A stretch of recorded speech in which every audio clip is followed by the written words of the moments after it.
Welcome, everyone. It is AFP UFL Playoff Edition.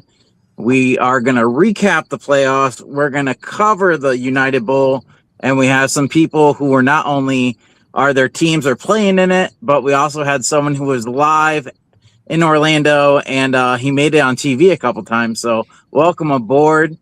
We got John representing DC.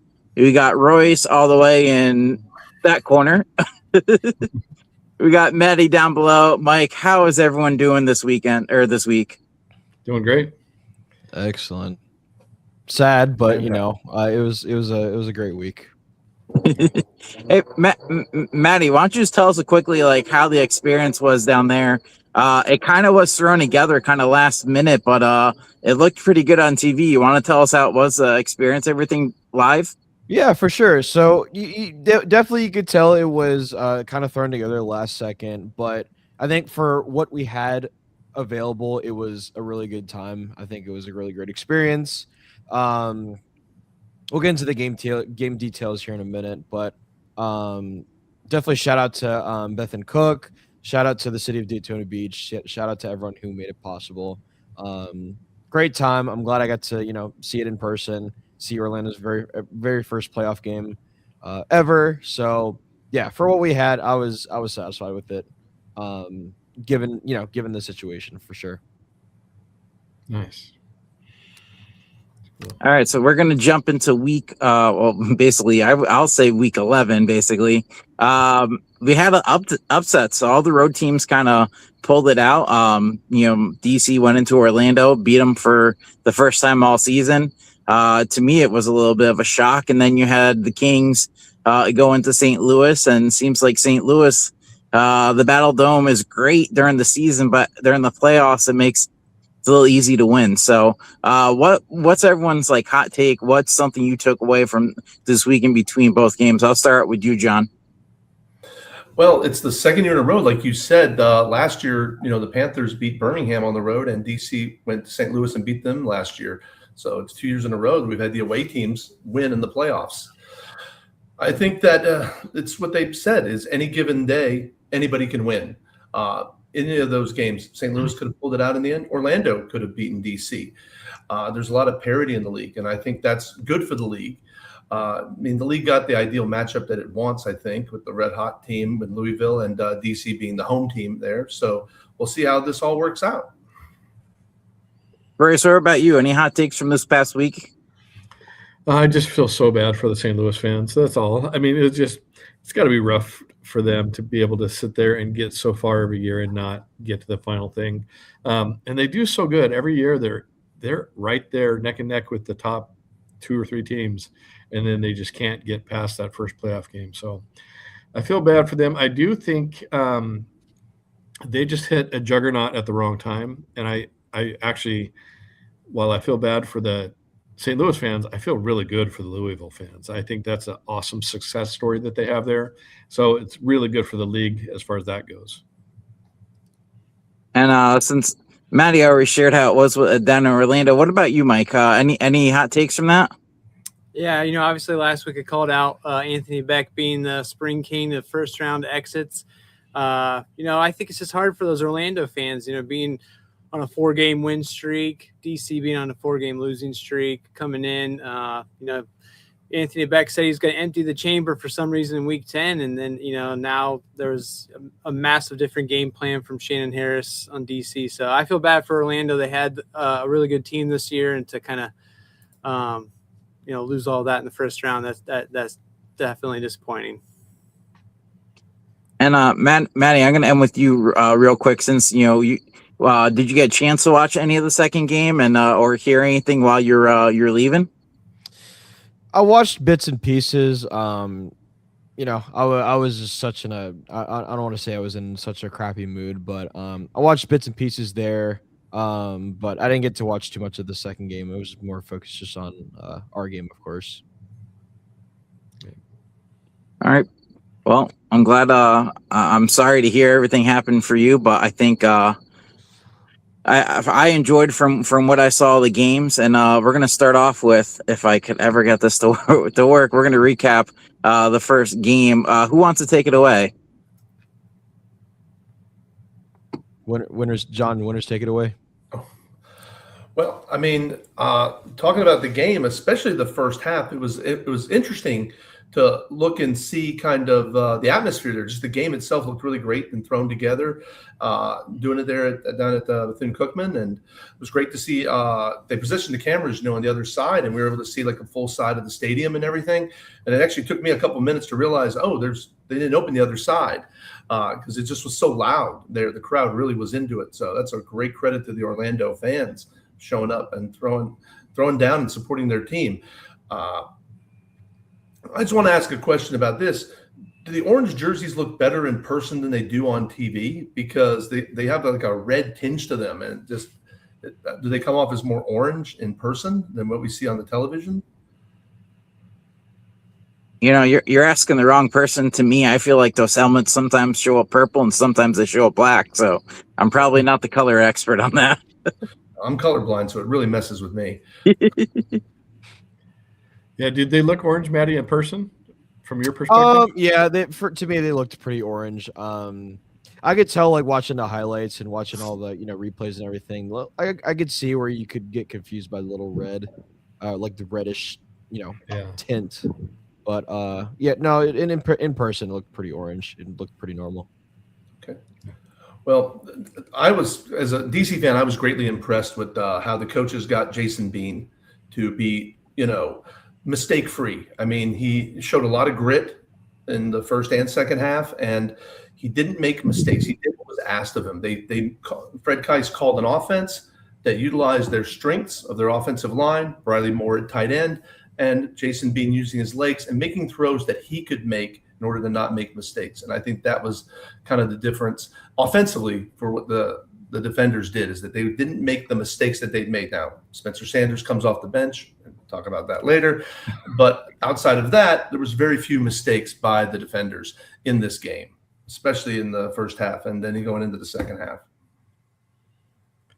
Yeah, I thought Abram Smith looked like he came out of 2023 for a second and just looked really strong in that first quarter, I guess, when he hit that touchdown run. Man, he was looking unstoppable for a second. That was impressive. I like how that it was like 14. Honestly, DC was up 14-6 maybe, and that pick six. I think that almost took away any momentum that Orlando had, and that really kind of was the mountain or the hill, as you would say, for them to really have to climb up. Definitely. I think so. From my perspective, right? So I think a couple of things that really killed Orlando. The first thing is those two interceptions by Jack Plummer. The first one being on, I believe, is the first play of the second half. Not one of the first plays of the second half, just coming out, and I mean that's just a killer. I said it last week, right? I said that the one thing that's going to cause this team to lose is not being able to stop the run defense, and it really showed this week. It really kicked them in the rear end this week. And then just all the I mean, I was going through all the all the fan pages and all of the replays of all that, and apparently there was a lot of missed calls. I wasn't really focused on the missed calls. I could care less what a referee could call, but supposedly there was a lot of missed calls as well. I don't know if you guys noticed that as well. I didn't really see that, but no, okay, yeah. There was obviously that touchdown that was taken away because of that holding. That great challenge by DC. Okay.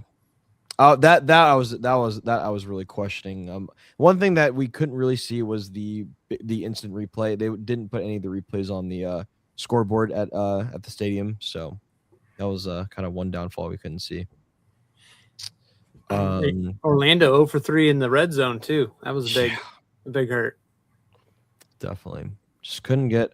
I mean, they just couldn't get anything going really, like you said, in the red zone, and it was just tough. It's hard trailing the whole game and trying to get on top, get ahead, but just couldn't do it. Do you guys feel like this outcome would have been different if the teams hadn't played twice the past 2 weeks? I do. Yeah.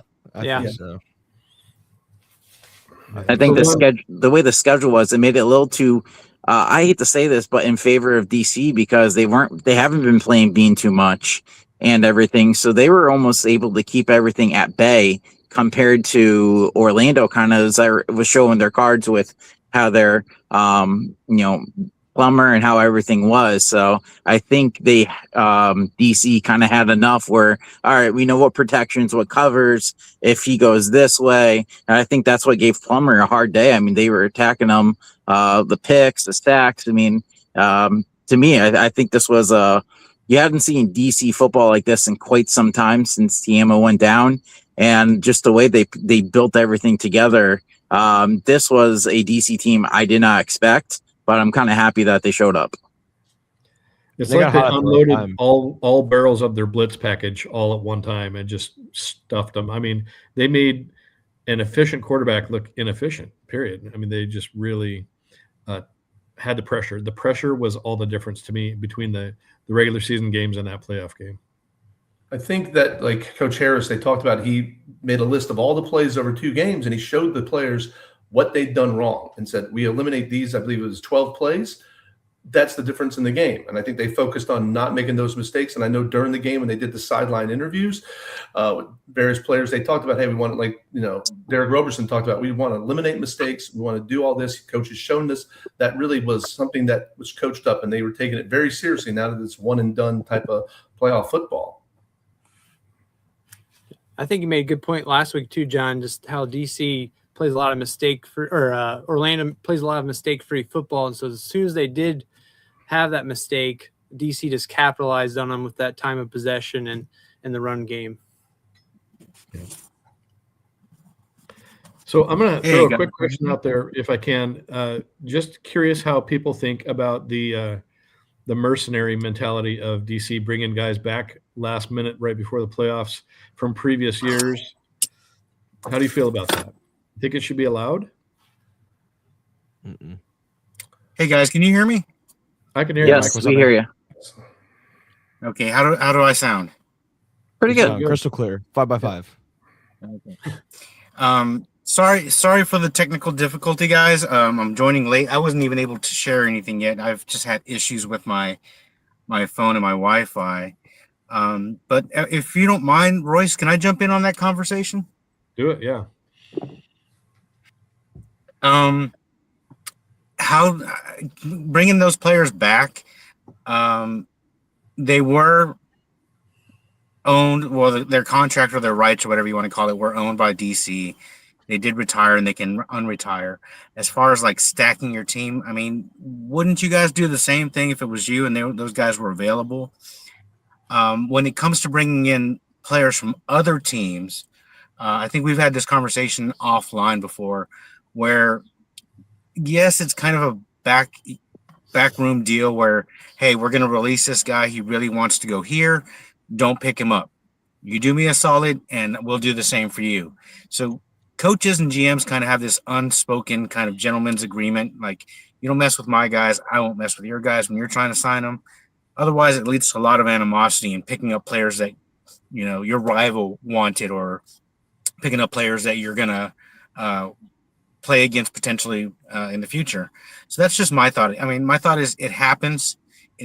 Is it really that bad? I don't personally think so, but that's just my opinion. I tend to think that if you have, I don't know if you can hear me. It looks like I'm frozen.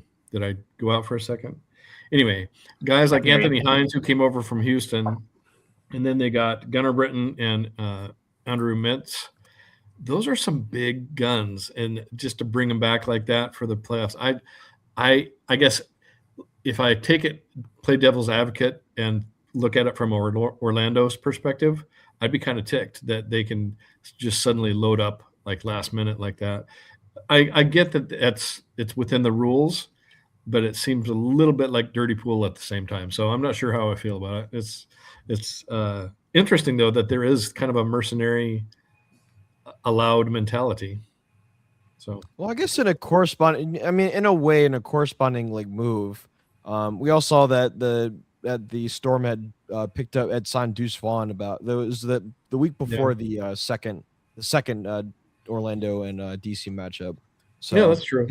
So I get, but obviously didn't mean anything because he didn't even play anyways. So it really meant nothing. Yeah, but I get. So Neither you're did saying just basically gear up with everything you can. May as well. Right. Yeah. What were you saying, Mike? Adonis Alexander, who was picked up by the Battlehawks, and we thought or anticipated him getting some playing time. Like Duzwan, he was put on the injured reserve, not injured reserve, inactive list. So it's kind of like, why are you picking up these guys and not even activating them and then getting eliminated? What was the point? Maybe to retain their rights for next season, but who knows? Yeah. I think with DC, part of this is the culture they have there. They brought guys back from the championship team. They didn't sign guys that were not familiar with the system. And I think Coach Harris and that staff has a lot of loyalty. We saw that back when they did the reorganizational draft. They tried to get the core guys back. And some of those guys retired. Some of those guys went to other teams. I think that was a lot of loyalty there, getting those guys back. In a perfect world, I don't think they should be able to do it. I mean, I think you should ride with the guys that you've had for 9-10 weeks. But because they're all within a same organization in a way, because they're all owned by the same thing, that allows it to happen. If they were independently owned teams, I highly doubt that the owners would allow that type of transactions to happen unless they all could benefit from it, which some of them could, some of them couldn't. So I would think that they would say, no, we're not going to allow this for playoffs to have this kind of, run and gun mercenary signings right in the playoffs. Right. I like what this Benjamin JAP 1240 said. There should be a deadline set for week 7 of each season for new signings. I love that. So I don't mind if they do it, but let's have some kind of timeline with it. That's my boy, by the way, Ben Jap. Shout out to him. He was next to me. He's been next to me pretty much the whole season. So shout out to him. Yeah. Yeah, I agree. That'd be a good rule. So jumping into and playing devil's advocate and looking at the other side of the coin with that, Jordan Tiamo goes down after week 7, and you've got Harrison Frost and whoever Jason Bean's on your roster, and you can't pick up a third in case one of them gets hurt. So it kind of cuts both ways. I don't see it ever having really that big of an impact where people would be that concerned about it, because it happens on every level. It happens in the NFL as well. We've seen players, I can't think of anybody right off the top of my head, but come back for a playoff run. I mean, look at Aaron Donald on retiring with the Rams to go play with Myles Garrett. So it happens. I mean, as long as it's not in a disadvantage or uncompetitive nature, as long as it's by the book and by the rules, I have no problem with it. But again, that's just my opinion. Yeah. Cool. Just one last thing we'll leave off on it is, for next season, I'll look forward to actually being able to play at home if we do able to host a home game instead of going through all this mess. Yeah, good point. Yeah. So it'll be nice to obviously the World Cup won't be going on next year or for years to come here in the US. So I feel like they'll have more time. I feel like that's something. Yeah, I was gonna bring up later. Kind of just fixing for next season. They'll have more time to, lock in, stadiums just in case. Yeah. But kudos to the defenders for playing a great game. All right, guys. So we're on to the second game. This one was, I think we all kind of expected it to be Kings, but the Kings went into St. Louis, the Battle Dome, and they kind of gave it to the Battlehawks. Royce, do you want to take this away and give us your opinion? Yeah, I wasn't surprised at all to see that outcome. I picked the Battlehawks to win because I thought Perez might do more than he did. And, but boy, the Kings are just clicking so good right now that it's hard to see them do anything but win right now. Even, gotta say, I'll wait, and for the picks for next week, I'll wait on that topic. But boy, I guess it was smothering again. Their defense is good. Their offense is good. Their run game for Louisville is so solid. And then I guess coaching wise, you could kind of see in that game, I think the two best new coaches are on those two teams, and one outplayed the other. So I think Redmond, again, I've said it before, he gets my vote for coach of the year for sure. What about you, Mike? Any thoughts on this game? Anything that jumps off at you real quick you could remember? Or was there a play or something that you're like, wow, this really kind of put it in the Kings' favor? Yeah, I think it's everybody talks about, the offense, the run game, but the defense of the Kings has just been outstanding. They've been very consistent. They've always kept them in games, even when Jason Beam was the quarterback making mistakes. You saw that with the stats this week. I mean, 4 sacks, 5 tackles for a loss, but 8 pass deflections. I mean, the secondary is just not allowing offenses to get comfortable, and I think that was the outlier for me watching that game. John, you got an opinion on this game? Anything that jumps off of you, or anyone that stands out? I agree with what T-Bell's saying there. I think the defense of Louisville is all the difference in their season. And I think Gill really has one of the best cases for MVP if it's not going to be Plummer. I mean, I think it should be Plummer from Orlando, but if it's not, it's got to be Gill because he's made a huge amount of difference leading on that team. And listen, I'm a Derek Roberson guy, but it's all about the Kings defense. They are outstanding. I think Chandler Rogers doesn't make mistakes, and I love the Spring King, but Luis Perez is not the guy he was in 2023. He's not the man he was, he was in his 20s winning D2 titles down at Texas A&M Commerce. I mean, he's just not that anymore. I mean, he's still a good quarterback, but he can't make the throws he used to make. And just seeing that live was just kind of disheartening and disappointing. It's like you're seeing a great fighter just taking blows and not being able to keep taking the blows and just making mistakes. And that was really kind of the saddest, most disappointing thing to see is just the slow demise of Mr. Perez. And it's sad too because he came up short. Go ahead, Rick. To me, he's still an upgrade over Frost, which is sad. That I mean, if they got a real quarterback, they probably could have been doing a lot better. But I mean, I think what goes down for them is this whole season. First, you had Frost, and I mean, their defense was extremely good. And if they had a quarterback to really lead them, who knows? Maybe we're talking about them in DC this weekend instead of the Kings. But I think it comes down to quarterback play, and I think it's definitely interesting that Perez just couldn't turn it around. Maybe it's because he started out late to get back in the flow, but we'll never know. Maddie, do you have any opinions on this? Yeah, well, one thing that really stood out to me that when I was the bits and pieces I was watching, only 18,000 fans that showed up to the game. That's bad. That looks really bad on St. Louis. I'm sorry, but I mean, think about it. Season 1, they were filling that the Val Dome holds what, like 42,000? Mm-hmm. For 18,000 and barely, I mean, it looked like there were so many empty seats. So I was blown away by that. That's one thing that really stood out to me from that game. With you bringing up attendance, it really makes you start wondering that, they like the soccer stadium style. There is a soccer stadium available in St. Louis. If they keep on averaging 18, you put them in a soccer stadium. Look, hey, we got standing room only. I think it comes down to, I hate to say this, but championship. If they've had a championship or two by now, I think attendance would be great. I mean, St. Louis was hungry for football. They lost the Rams, and it's like, I'm a Mets fan. Tickets are cheap because we stink this year. But if your team isn't doing good or performing, it's hard to get people in the stands. And the fact that the way they are, I hate to say this, but they have every time they get the playoffs, I hate to say this, but they choke. So it kind of makes fans were like, hey, we're excited, but we're going to watch with our eyes closed.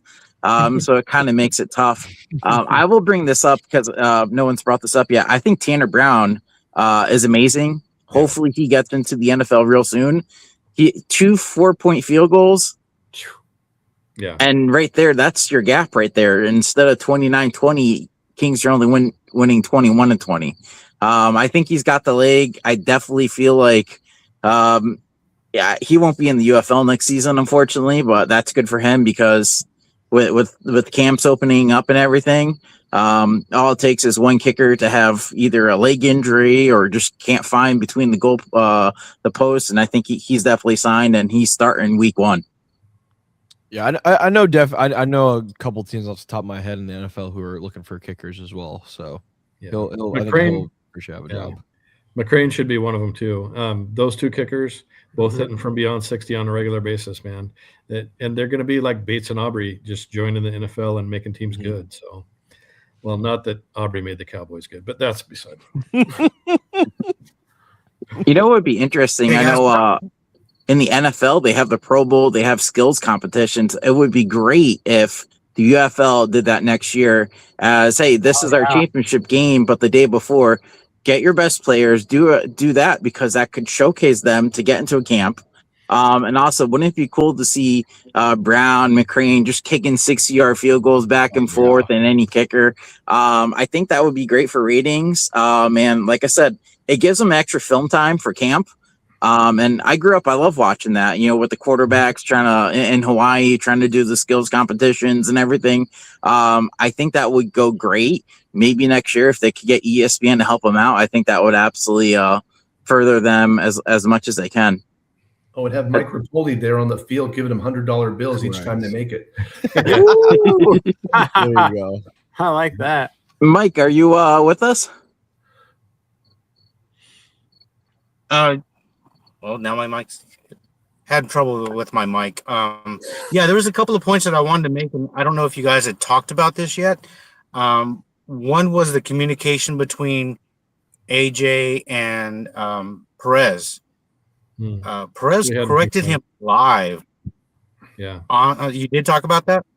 And to me, that kind of goes to show. Oh, okay. Sorry. But I've kind of been harping on this all year about AJ and that running game and that the air raid run and shoot offense is not conducive to having a running game, which they're going to need to have and be established at with that defense to win games. And we talked about it's not so much Perez learning the Battlehawk system. It seems like there was a disconnect because the players didn't seem to listen to AJ at all, and they were listening to Perez. Now that doesn't help with some of his passes, but it seems a bit disjointed there.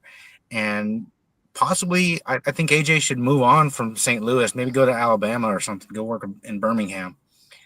The second point that I wanted to bring up with that is the halftime score.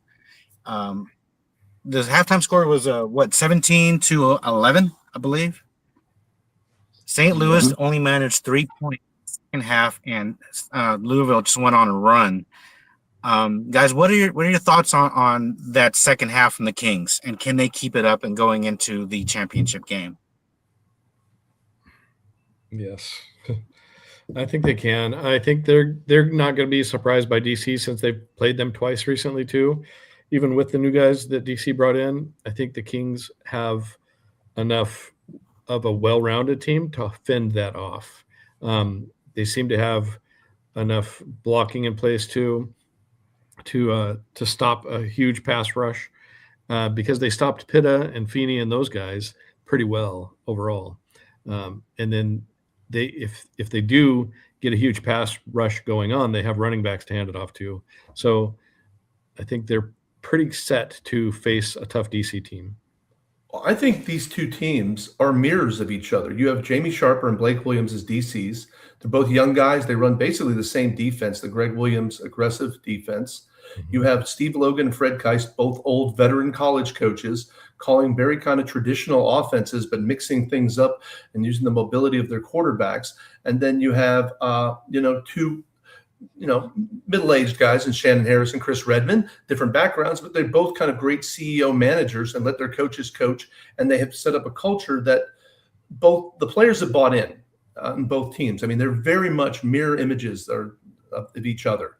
And I think it's going to make for a competitive, extremely competitive game. And that's the difference because, like, St. Louis didn't have buy-in, as you said, with Perez being able to, basically take command of the huddle over the offensive coordinator. And I think AJ Smith needs to move on and learn some stuff at Colorado and go from there. And I think Ricky Prohl will probably make some changes with his staff.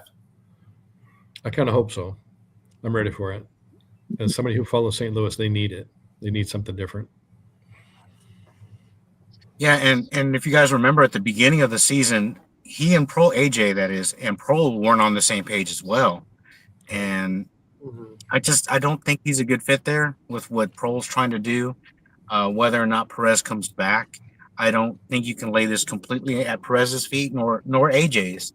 But something needs to be done. Something needs to change. I would love to see Perez come back for one last season to redeem himself and maybe start from the beginning of the season and see what he's got left in the tank. Granted, I don't think that'll lead to an NFL opportunity, but I think he deserves to go out on his own terms in the UFL. Agreed. Yeah, well said. Okay, so I'm a little lost here, guys. So what are we doing next, Rick? Are we moving on, or what are we doing? Yeah, so as long as everyone's good to go, we have Royce's stamp of approval, I believe, next. Okay. I'm ready for it. Let me just double check. Yes, it is. So let me add that to so we all could take a look at Royce's stamp of approval. Okay, for the DC game, I gave it to Jason Bean because he really had his best game of the year. He hit 18 of 33 for 233 yards, a TD, and also ran for 40 yards. So, but the main difference was he looked like a leader out there, and he was not feeling like when he had the pressure, he wasn't making those desperate passes that he had in the past. And that was kind of a change of character that I liked and that they needed to have right at that time. And you saw what happened when Sanders came in for that one time when Bean was down. It did not go well. So it almost showed even more what the value Bean was bringing to the table. So I think he ran the offense very well. And when they needed his feet, he used it. So I think that helps them going into this next game to be able to say with confidence, this guy can win us games. So then moving on to the Kings, Ian Wheeler got it for me. He had 7 rushes for 89 yards and a 51-yard TD run, which was kind of the big game breaker that broke it wide open for them to be able to kind of take the reins.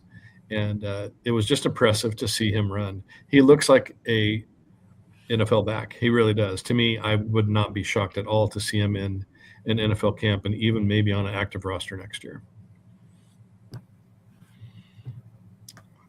Perfect. Well, love those cards, man. You know, I'm looking forward to them. I'm not going to give away what you share with me later. We'll share that before it's over. But these are fantastic. And folks, you could follow him on his social media. He posts these.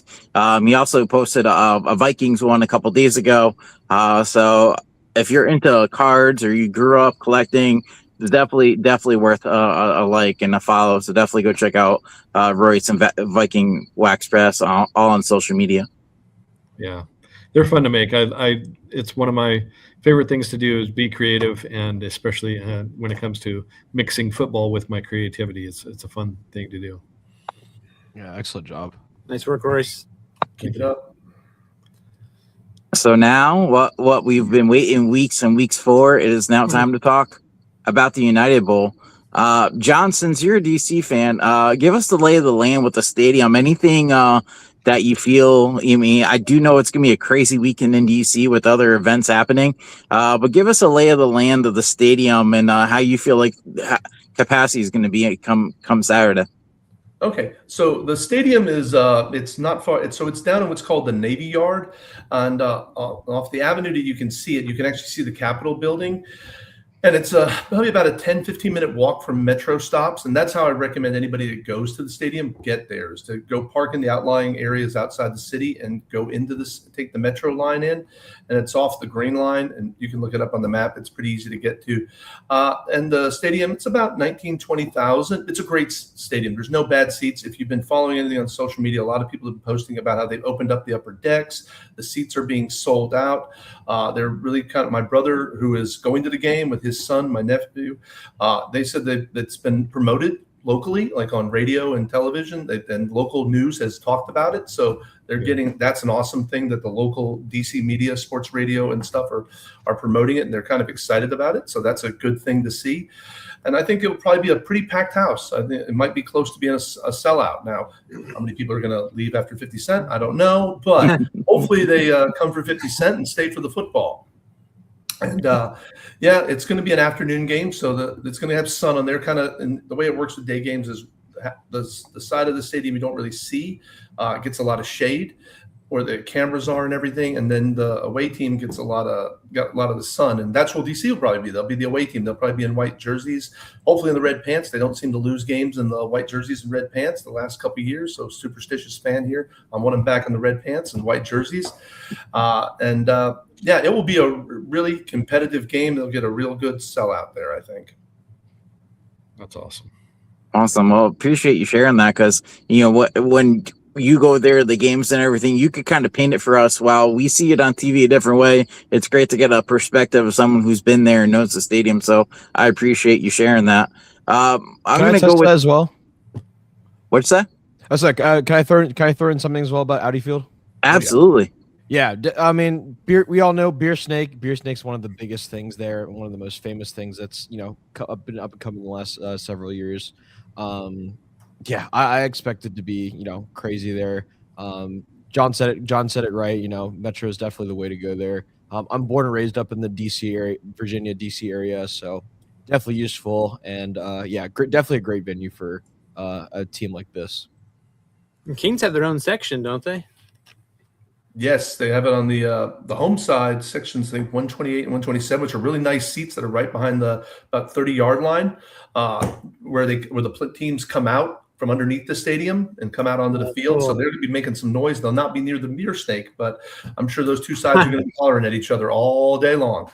Yeah, that's great. It's exciting. Yeah, somebody in the chat said that they opened up 3 sections for tickets in the upper deck, so that's kind of cool. Nice. And it's only Tuesday, so. And what makes this game interesting is it's in United Audi Field. DC's not the home team because of the way they fell. They end up being the 4 seed. The Kings are the 3 seed. So by the way the records show, the Kings are going to be the home team. It's going to be definitely an interesting experience, like you said. And with the vendors wearing white, I already know. I mean, I'm in the Northeast. It's gonna be hot and humid on Saturday.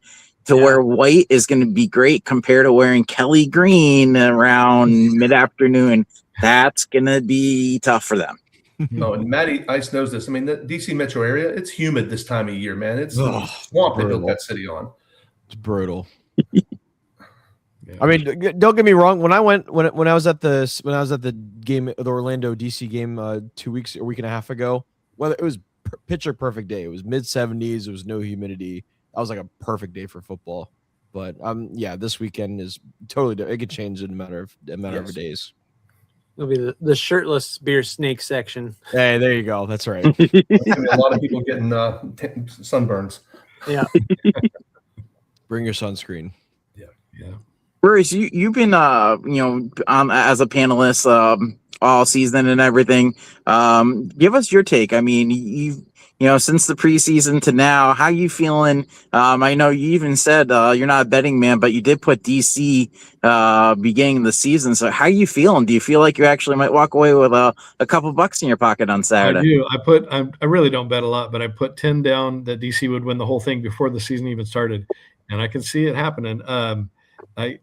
I just know, and it's telling how when you return that many guys and have some consistency going in the season, it's proven to benefit both of these teams.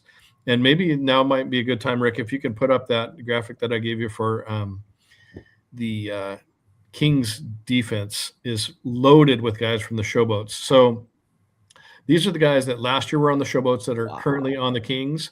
And most of these guys, if you look down through, are on the defensive side. And you can see why that defense is so good, because they have the consistency of 2 years of playing together. And guys like Eric Garror, Steel Chambers had that interception that basically clinched the game for them against the Battlehawks. Bronson has been huge. Allen's. I mean, so many of these guys don't show up in the stat line, but the pressure they put on helped Gill get his sacks. So it's kind of cool to see my former Showboats team do well on this new Kings team. So that's, I guess my take is stick together and you'll do well. Over the last 2 years, I think these two teams have been the most consistent at keeping their teams intact, and they made it all the way to the championship. So that's my take. Maddie, since you're you grew up in the area, anything you want to share from your experience, or anything you feel like might be the key to this game? Well, we talked about it, right? So being able to play at home, even though you're not the home team, but being able to play in front of your home crowd is definitely going to be an advantage. Yeah. The DC faithful, they can definitely pack that house. I've seen it packed before. I was at the inaugural game back in 2020 where it was pretty much almost sold out. I've seen plenty of games where they can fill its stadium. So I know DC sports fans are will definitely come out. They are definitely gonna pack that stadium. They're gonna bring a lot of noise. So I think that'll be an advantage for the Defenders this weekend. Great environment. Wish I was going this weekend. But yeah, I'm glad that DC gets to play in front of some home crowd. Nice. Appreciate that. What about you, Mr. Mike Bell? Mike Bell, any feelings on this game? Who you think's going to walk away with it, or anything you feel might be the main any player or anything that sticks out that might be key? I love what John said earlier. These two teams are just kind of mirrors of each other. When I think about what they're going to try to do to each other, it makes me think of just an old school smash mouth football game of running and defense. I would love to see the game come down to a 4th and goal, Jason Bean run it in instead of sliding, just to completely troll the Kings. But I think that the Kings defense is just stronger. They'll get more stops. They'll disrupt the pass game. They'll make Jason Bean force more mistakes. I just think that they're just so consistent on that defense that allows the offense to just kind of settle in and just play old school football. I think that'll be the X factor, and the Kings in their first season will get to take the throne. Wow. Nice. Hey, I like the good pun intended. Yeah. There you go. Mike, you still with us, and you want to share anything on the United Bowl? Yeah, but without giving away too much, we've been talking about the quarterbacks, Rodgers versus Bean, and the fact that they've exchanged quarterbacks into Lillos and Louisville now. So all the secrets that each had on the other team has been shared. So to me, the biggest factor is going to be the adjustments by the coaching staff and what they do that's different since the last time they played. Or like I said, now that they know each other's secrets, there's no chance for the Tampa Bay versus the Raiders to go on there in the Super Bowl. But to me, that's going to be the biggest is going to be the coaches. In alternative football and spring football, your coaching staff is the better part of your team. That's all I want to say. I'll tag on to that because I agree with the coaching experience. That is why I picked DC to win this one, even though I can see basically hundreds of reasons why the Kings should win. I think the experience in playoff football is going to be a difference maker, and I think DC is going to take it just based on that experience in the clutch. But kind of piggybacking off of what you guys said, since Mike brought up Bean. So my two people to look out for are Bean, because he didn't really play when they both played both games. They kind of kept him till late. He kind of knows a lot of the secrets of the Kings better than anyone else. And on the other side, it's Sharper with the Kings, because Sharper was the coach of the Defenders last season. So if there's anyone who knows the Defenders well, it's him. So I think it's going to come down to either Sharper or Bean. One of them is going to be the main key. To me, I have my gut is saying Bean kind of knows a lot. And the fact that they kind of kept him from having a revenge game. Once Stanley went down, they didn't put him down. The week after, it was late. So I feel like if this was his chance to say, hey, listen, you guys messed up. Now I have the championship game in my backyard, my new backyard, and I'm playing you guys, and I know how you guys are. I practiced against you for multiple weeks. That's going to be key, because also the defenders can use Bean in practice too with their defense. Here's a hot take for you guys. Do you think Bean gets a starting job in the league next year? I absolutely think he does. I think he earned it last week. What's the Yeah, I think about he the probably UFL? will. Yeah, UFL, yes, in the UFL, not necessarily NFL, but just a starting job somewhere next year. Oh yeah, with expansion coming up soon, if not this year, maybe next. If he wants to return, I think it would benefit him to come and play an entire year with a good coaching staff. DC with Kais and Shannon Harris have done wonders with him. We need to see a little bit more consistency with him, but he definitely needs the seasoning. He should be a starter, but is he going to want to come back? There's a lot of players who think they're like, okay, I'm done with the UFL. Let me get my NFL tryouts and I'm done with the UFL. But we'll see. I mean, it'd be nice. I think one of the things that really stuck out to me since we're talking about Bean is the way that last drive at the end of the first half was he just kind of methodically went down the field. I know he went across, they had the penalty and didn't get the touchdown to Cornell Powell, but the fact that he was very calm and collective, and then when he got his shoulder messed up and he came back into the game and just continued, that's great maturity you didn't see at the beginning of the year when he started for the Kings. Okay. And somewhere along the line, he's grown as a person and as a quarterback, and he meshed well with this system.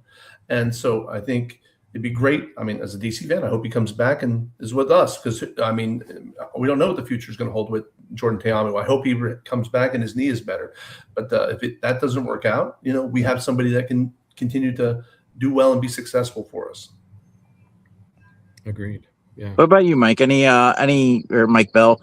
Forgot we have to separate the mics here. Mike, anything you want to share about Bean and everything else? Yeah, I mean, I actually remember talking to my son about Bean earlier in the season with Louisville. He just has a big arm. He's not afraid to take chances. So it just gives him that big playability. And, John pointed out just the nice job that they've done with the coaching staff and how they've reined him in. Just that combination, I think, can really be dynamic for them. Maybe they have some tricks up their sleeves that no one's seen yet this season that Bean's ready to unleash. Ooh, triple reverse. It's coming. Yeah, I do like what John said, and it brings up something we mentioned in the panel during an episode weeks ago about leadership. And there's some quarterbacks in the league who poise themselves as leaders, like Rodgers, and I completely agree with John that Bean has shown he has matured this season compared to week 1 when he was with the Kings, that game against now. So you definitely are seeing maturity. And I forgot where I actually saw this. I didn't realize they both went to the same high school, I think. Yeah. So this definitely is a game that I think might be a little bit they might have jitters, both quarterbacks, in the beginning, because they're playing in the championship. They went to the same high school.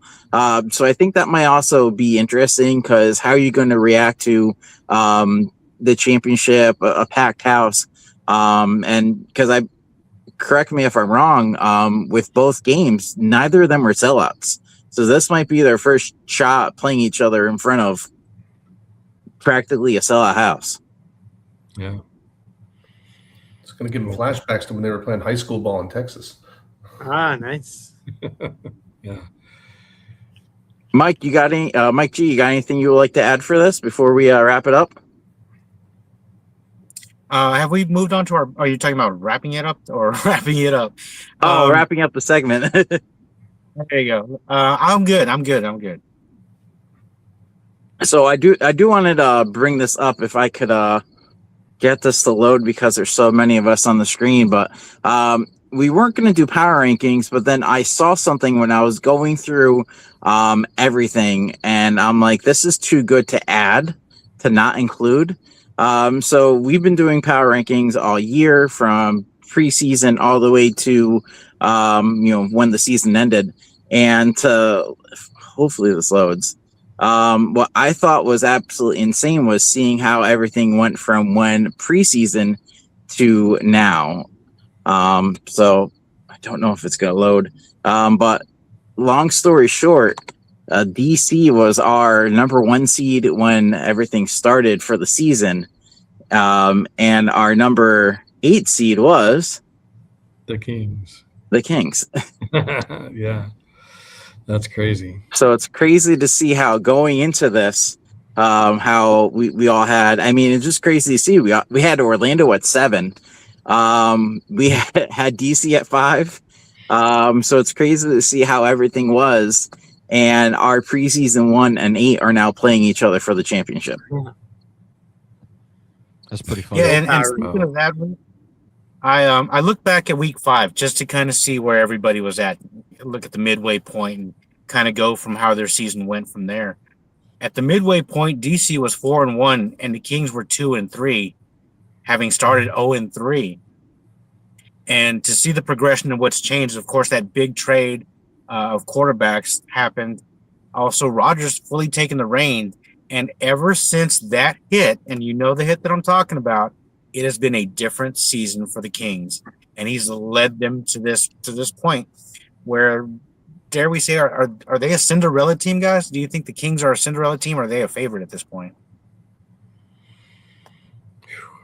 They've been I too don't good. know. I would say the picks. I'll say this. I think if this was in a different spot, that's one thing. If this was played in Dallas, if this was played in St. Louis, totally different. You're playing the defending champions in their home stadium, and on paper, they're the road team. That's crazy. Yeah. If there was ever a brick wall to run into, congratulations, that's it. Well, I could say the Brahmas Did playing they announce their where the fifth championship is final next year or not yet? in St. Louis. Oh, I'm sorry. I know they haven't announced where the championship for the next year is. I would actually like to see it in Ohio, if not Columbus, maybe Tom Benson Stadium. And we've talked about that in the past amongst us, where it'll help spread the word. It's a great facility. It's ready to go, and it's probably going to be available. But moving on to the predictions, guys, I was excited about this because I wanted to see what everybody thought.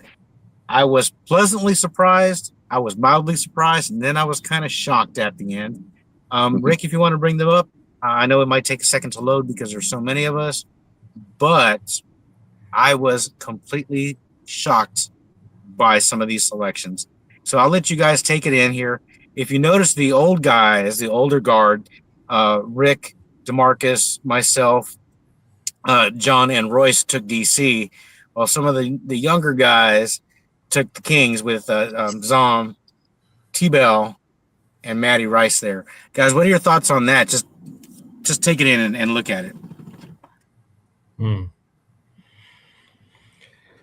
Yeah, I think experience is what you're talking about. There's experience on the DC side that I think we can count on. I guess that's what I'm counting on, is that their experience pulls them through. But sometimes the young youth movement works, and I can see the Kings. I mean, this game is such a tight race for me. It was hard to pick one or the other, honestly, so hard. But I went with just experience level for me. That was the key indicator. Rick, what are your thoughts on that? We'll move down the line, guys. We'll move down the line. So, Rick, I'll go with this. I feel like with Bean as their starting quarterback for the Defenders, who started off the season with the Kings, I'm a big fan of revenge games, and he practiced with them for multiple weeks. He was with the Kings longer than the Defenders, almost practicing and everything. So I think he'll know formations and different stuff to look out for because he ran against them in playoffs. And throwing in that now he's comfortable with the DC offense, I feel like that is going to be the deciding factor.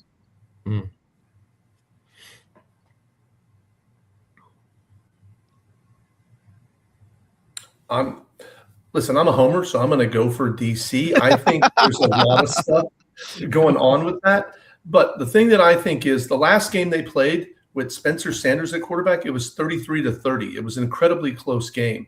With Bean, he is a different animal than Sanders. I mean, he has a much more polished talent and has shown some more consistency. And Sanders should not get on the field. Perry should go in from now on and just hand the ball off to the trifecta of running backs if Bean gets hurt and just grind it out. But I think the experience is there for the Defenders. I think their coaching staff has got that championship mentality. I mean, this is their third championship in 4 years. They're going to. and I'm betting on the experience and the home field advantage, and that they're hungry for it. I think at times those coaches held their guys back and they held stuff back, and I think they're gonna unleash both barrels in this game, just like they did last year against Michigan. I think they're gonna bring it all out. Yeah. I will say there's a couple of comments in the chat that I think the comment about putting the game at the highest seed after the semifinal, so no more neutral site champions. I think that's an interesting take. I honestly think what they should do for game placement is wherever they're going to expand to next, have the bowl there the prior season, so that way fans can get a taste of what they're going to be seeing. I would love to see that. Either that or say, hey, if you win, like whoever wins this year, you get to host next year. That would be kind of another idea I'd throw out there, but that's a cool concept, though. I love that idea. I mean, just imagine, because next year it will be 27. OKC is in 28. That would be fantastic. Granted, I don't think the stadium will be ready, but I think there's enough stadiums in the area. You could put that game and definitely draw some attention in, and to get a taste of everything, like an appetizer. And that's an amazing idea. Thanks. Maddie or Mike, what would you guys like to share on your picks? Go ahead, Mike. Yeah, I mean, Mike or T-Bell? We'll do Mike Bell. yeah, you might as well just call me T-Bell. It's just easier. Two mics, but yeah, I mean, I just think that the edge of the defense just being just a little bit better than DC, a little bit more consistent, like Royce pointed out. That experience and that being together for 2 years now, I think will really bode well for them.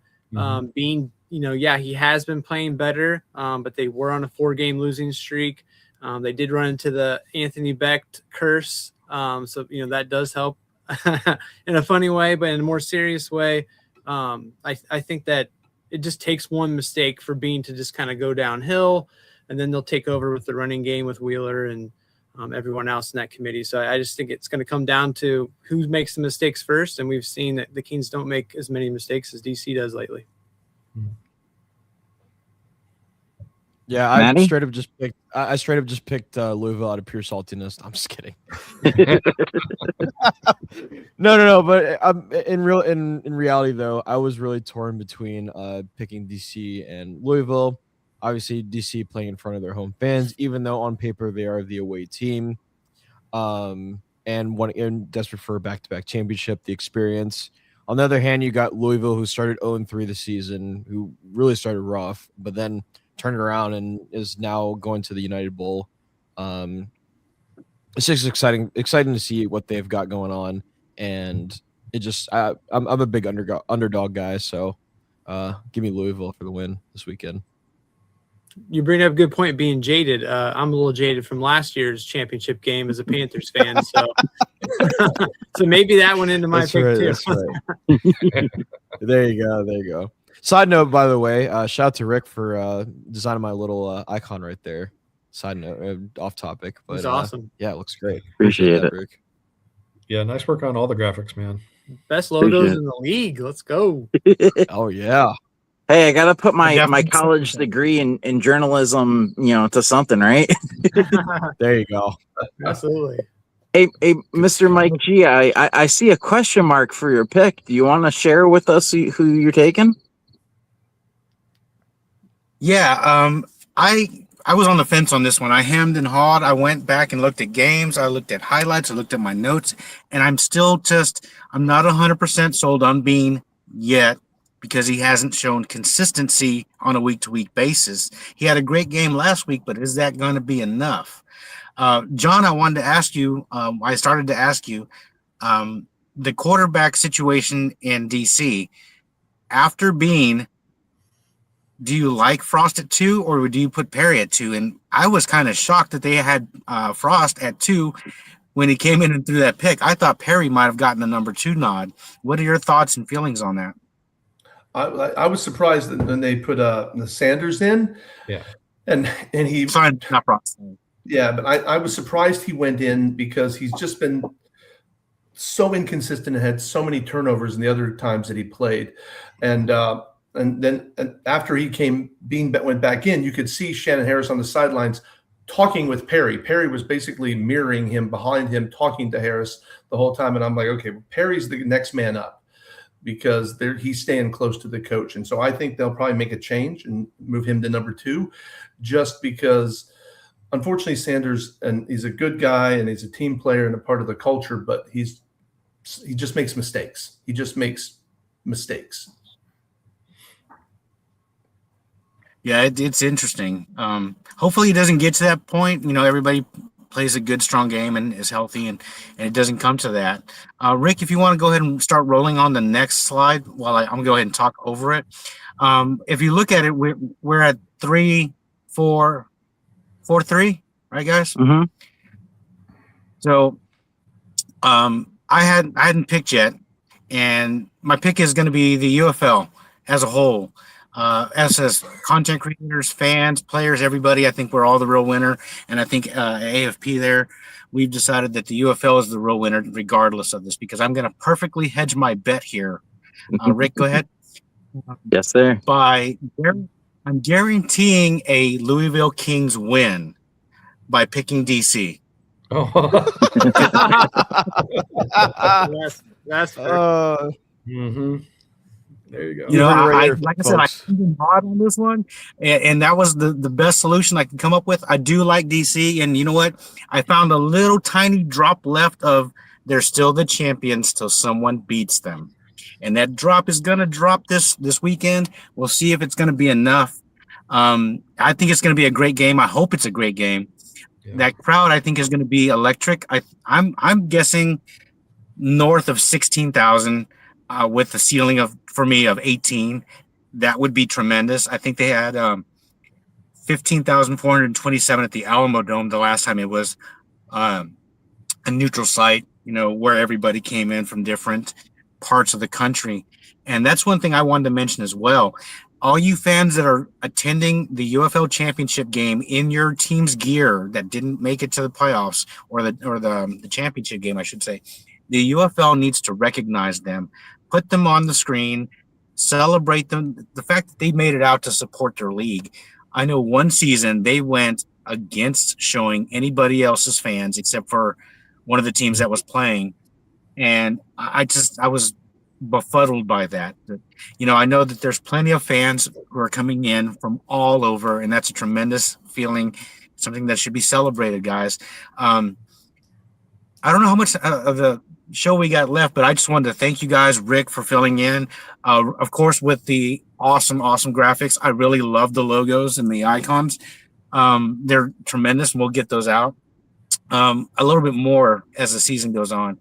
Well, we're still going to continue to talk UFL.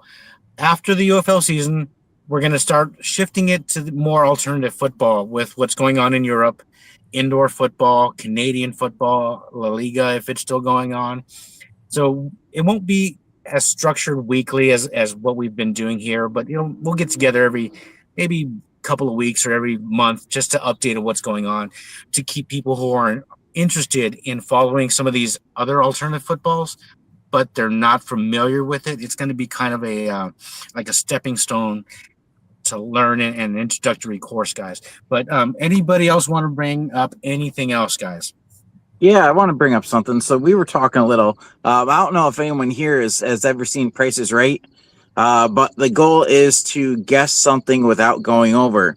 So Audi Field capacity is 20,000. While we go through, let's see who can get close to the attendance for the United Bowl without going over. Well, let's start off with John. You're the home man. Take it away. Ooh, I'm going to be generous and say 17,500. 17,500. All right, Royce. 17,499. 17,499. Price is Right. That's how it works. Maddie, what you got? Give me 14,600. Okay. I think people will buy tickets, but then they'll be hesitant, or they'll be like, "Oh, it's too hot." T-Bell, what do you got? Yeah, I feel like I've always been overhyped on these kind of attendance things, so I'll downplay it and then just hope for the best. So I'll go 12,615. Wow. 615. All right. Mike, would you like to share? $1, Bob. So I will go with 14,427. Geez, I'm gonna go out on a limb here. I'm going 18,500. Ooh, nice. Woo! Nice. High. I mean, Yeah. it would be awesome. It would be incredible if that whole building was full. I would love to see that. The league needs it. I think it's a great environment. I don't know why attendance at DC has fallen off, but that's something that we're going to deep dive into, guys. Now that we've got different people in different markets, we can kind of explore that in depth, as opposed to like me. I don't live in DC. I couldn't tell you what's going on a given weekend there, whereas John can, and same with Maddie. So that's something we'll be doing in the off season. We have lots and lots of content coming up, guys. We are just starting. We're just growing. Thank you guys, everybody who's been on the show. Thank you for coming on and contributing. Guys who've watched the show, commented, or followed us on any of our socials. It's been a tremendous season. We got one more UFL game left, and we've got some other UFL content coming on. If anybody else wants to add to that. I will actually. In the middle here, we got Royce, who's actually doing a project, and he's taking his cards and he's developing them a little more, because he's going to go from teams, players who are from a UFL team to NFL, and this is just a sample of what he sent me before, and I think this is fantastic. So cool. Yeah. So last year I did the same thing, and I'll continue it this year. And I just love seeing the progress of guys getting signed to the NFL, which is kind of what the league's all about. So when it happens, I want to celebrate it, and I'm going to do anybody who gets signed by an NFL team, whether they stick or not. That's a whole nother story.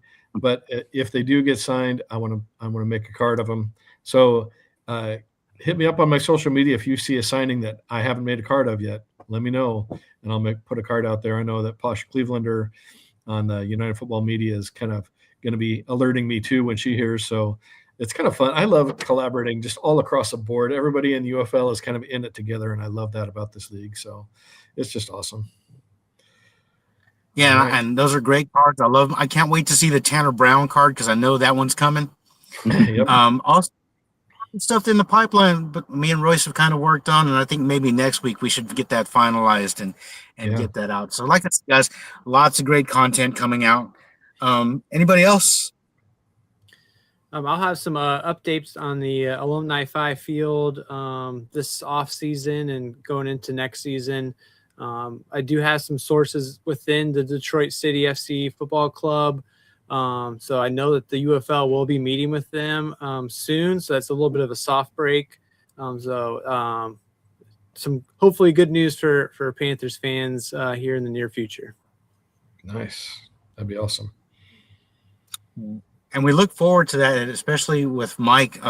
Mike's been kind of integral, and if you're new to the AFP or Alternative Football Network, Mike covered the Michigan Panthers for us, and he's been kind of keeping his ear to the ground, and that's why it's so important to have somebody who's close and local who can make these contacts and let us know what's going on.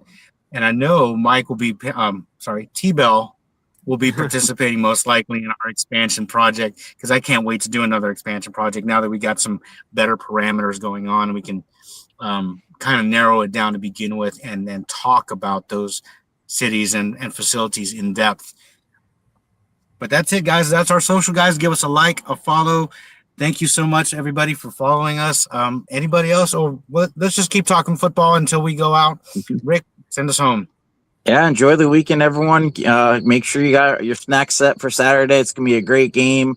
It's just been a pleasure to collaborate with everyone. We're covered here from East Coast to West Coast, from North to South, so it's great to actually just chat with people from all over the states. We're hoping you're enjoying this. You had a good Tuesday, and let's get ready, because this Saturday it is United Bowl, and I'm going to end up with can't find that graphic, so we're just gonna end right now.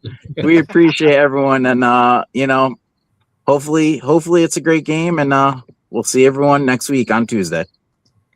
Thanks, everyone. Awesome. You know, one thing I forgot to mention We're just too. gonna As keep we're talking going until Rick plays us off the air, guys. Man, thank you guys for filling in. Yeah, Technical difficulties Definitely. earlier today.